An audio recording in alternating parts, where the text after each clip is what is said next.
Recording button. Double tap to activate. Talkback off. Magandang umaga guys. Location ko ngayon ay nandito ako sa Dagupan City sa Pangasinan. At ako po ay nag-aabang ng masasakyang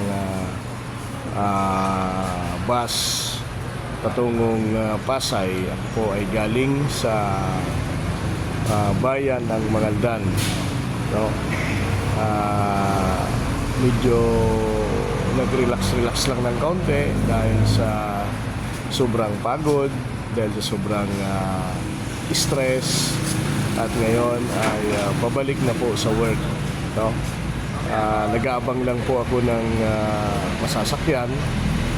Kumuha ako ng ticket at ako po ay nag-aabang ng masasakyan patungo po sa Maynila, no? Yung Victory Liner na sasakyan ko patungong Maynila sa lugar ng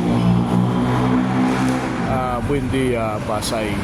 No, so good morning po sa lahat, and please like and share. Today is Wednesday at malapit naman po na magtapos ang January 2026, and pasok po tayo sa buwan ng Love Month, no? Kaya yung mga wala pang love ay maghanap-hanap na po kayo. Ayan, so nag-aabang na ho ako at siguro a few minutes from now ay ako po ay sasakay na ng bus patungong Maynila.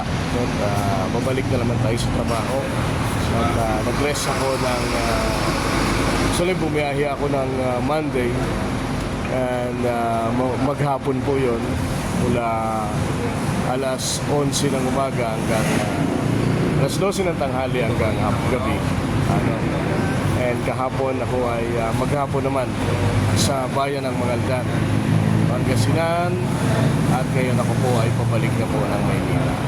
Yon, maraming pong salamat, and muli po ay suportahan pa rin po ninyo yung aming pong MCJ Wellness Blind Massage located at Welcome Plaza Mall at Senior Pure Gold Libertad, Pasay City.